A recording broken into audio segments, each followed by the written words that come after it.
안녕하세요. 필사직생입니다. 오늘은 주주님들의 요청으로 DPN 3-1상 실패 원인을 총정리해보는 시간을 가지려고 하는데요. 이미 지나간 것을 왜 되짚어 보느냐는 의견이 있을 수 있는데요. 사실 알게 모르게 아직도 잘 모르고 있는 분들이 많은 것 같습니다.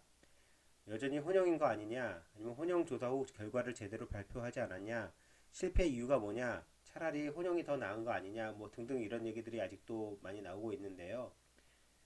회사도 조사 과정에서 좀 오락가락한 것도 있기도 하고 사실 충분히 헷갈릴 만합니다.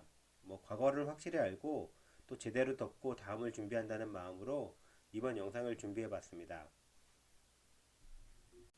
영상을 시작하기 전에 다시 한번 말씀드리면 본 영상은 일개 개미의 판단과 생각일 뿐이지 절대 정답이 아닙니다. 주식의 매수와 매도를 권하는 내용도 아니고요. 더더욱이 개미 꼬시기 역시 아닙니다. 저의 확증 편향 가능성이 있다는 점 말씀드리고요. 정보 공유 차원에서의 영상임을 말씀드립니다. 그럼 지금부터 영상을 시작하도록 하겠습니다.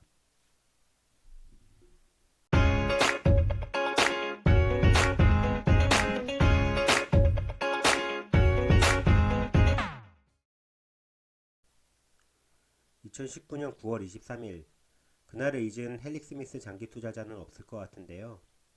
저도 끔찍했던 그날의 기억이 생생히 납니다. 지금 이게 그날의 공시인데요.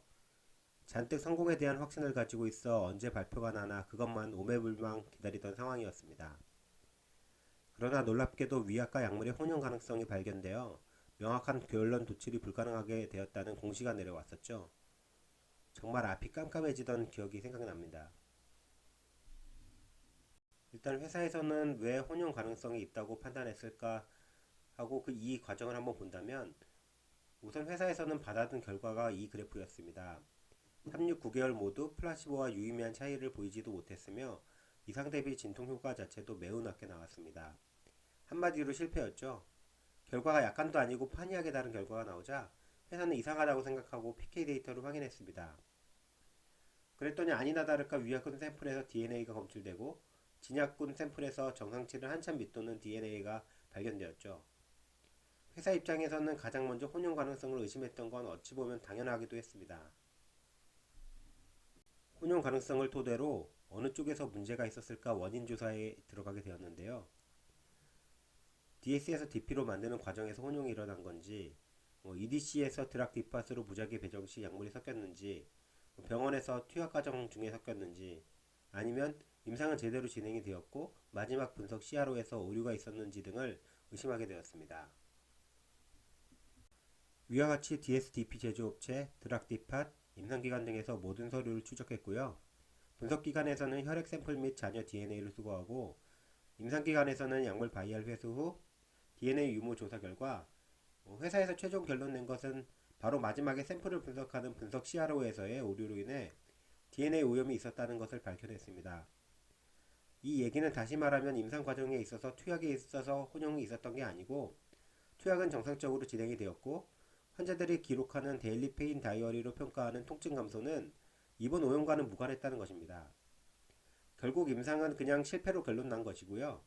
샘플 분석 과정에서의 오류로 인해서 큰 시간적 비용적 손해를 입힌 분석 CRO를 상대로 법적 대응을 준비하고 있는 듯합니다.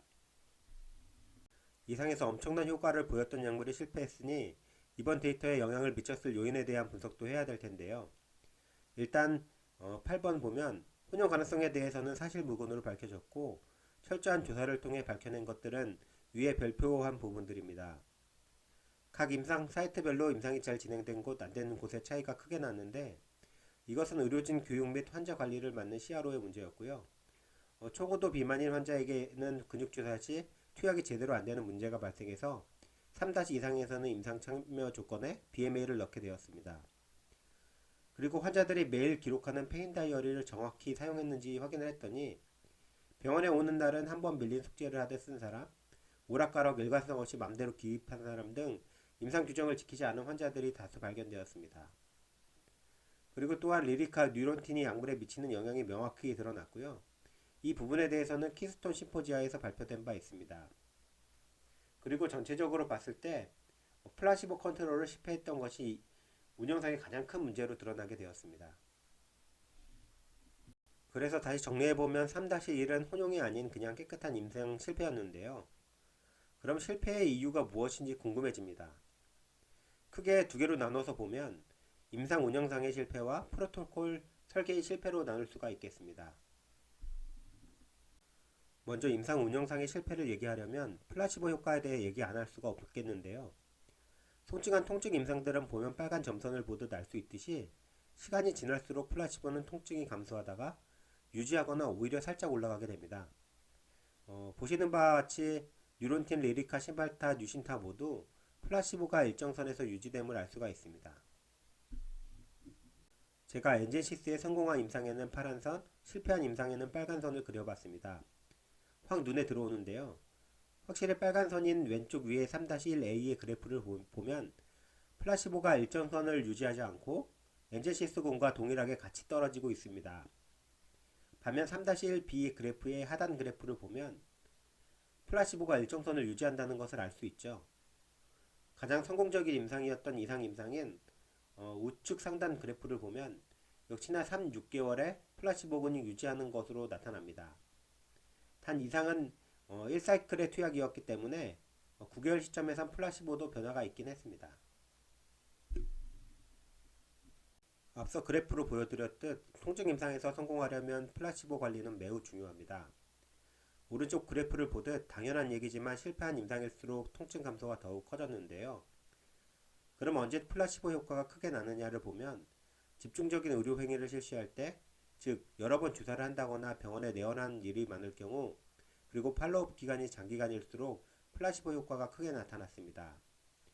3-1상의 경우에도 이상 대비 반복 투여도 하게 되면서 플라시보를 높일 만한 상황이 되었습니다. 총 17개의 DPN 임상에서 플라시보 효과를 분석한 내용을 보면 시간이 갈수록 플라시보의 통증 감소는 더욱 커졌다는 것을 볼 수가 있습니다. 9월 시카고 임상 전문가 회의에서도 VM202 같이 여러 차례 의료 행위를 장기간 반복하는 임상들은 특히 플라시보 효과가 높은 것으로 나타났습니다. 다시 말해 플라시보 효과를 잡아야 향후 임상에 있어서 성공 가능성을 높일 수 있는 것이 분명해 보입니다. 플라시보 효과와 더불어 데이터에 영향을 미친 운영상의 문제는 non 컴플리언츠들이었습니다. 임상에 있어서 지켜야 할 부분들을 지키지 않아 데이터에 영향을 주는 사람들인데요. 물론 이런 부분도 사실 다 따지고 보면 헬릭 스미스가 관리 못한 그 책임입니다. 어쨌거나 위 자료는 이런 non 컴플리언츠들이 데이터에 어떤 영향을 줬는지 이제 보여주는 자료인데요. 단순 참고만 할 만한 자료일 뿐이지 절대 BLAC나 이런 때에서는 아무 의미 없는 자료이긴 합니다. 플라시보군에서 통증이 4점 이상 감소하고 누가 봐도 말도 안 되게 체크해 놓은 환자들 61명을 뺐더니 보시는 것과 같이 델타 값과 P 값이 매우 잘 나왔습니다.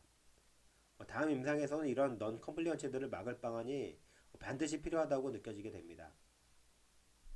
그리고 프로토콜 설계의 실패도 있었는데요. 물론 이번 3-1상의 결과를 바탕으로 한 얘기니 결과론적인 얘기긴 합니다. 가장 큰 패착은 가바펜티노이드를 임상에 1:1 비율로 넣은 것인데 이상에서도 B2 여군에게 있어서 더 효과가 좋았는데도 불구하고 가바펜티노이드를 쓰고 있는 사람들에게까지 사용할 수 있게 하려는 과욕 때문에 이를 그르친 것으로 보여집니다.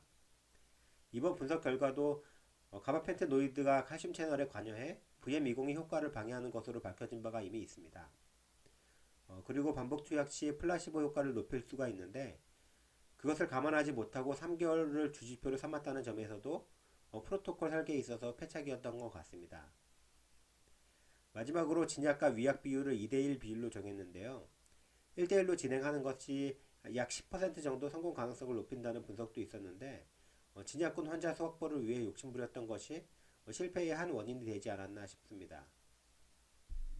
마지막으로 요약해보면 3-1 실패 이후의 원인 과정에서 혼용이 의심이 됐고요. 혼용 조사 결과 분석 CRO에서 혈액 샘플 오염이 발생했다는 것을 발견했습니다. 그 얘기는 다시 말하면 그냥 깨끗한 임상 실패가 확정됐다는 부분이 있고요. 실패 원인을 분석해 봤더니 임상 운영상의 실패가 있었고 프로토콜 설계의 실패가 있었습니다. 임상 운영상의 실패는 플라시보 컨트롤을 실패했다는 부분이 있었고요. 규정 미준수자의 이슈가 있었습니다. 프로토콜 설계의 실패를 봤더니 1:1 비율이 아니라 2:1 비율로 진행을 했었고 6개월 지표가 아니라 3개월 지표로 진행했던 점, 그리고 엔제시스의 효과를 방해하는 가바펜티노이드를 병행했다는 점이 프로토콜 실패의 원인이 되지 않았나 이렇게 생각해 봅니다. 오늘 준비한 내용은 여기까지입니다. 이제 헬릭 스미스는 더 이상의 실패는 용납되지 않을 것인데요. 마지막이라고 생각하고 실패의 원인을 철저히 조사해서 다음 임상을 준비하길 바랍니다. 다음 영상으로는 이 실패 원인을 바탕으로 어떻게 보완했는지에 대해서 알아보는 시간을 가져볼까 합니다. 감사합니다.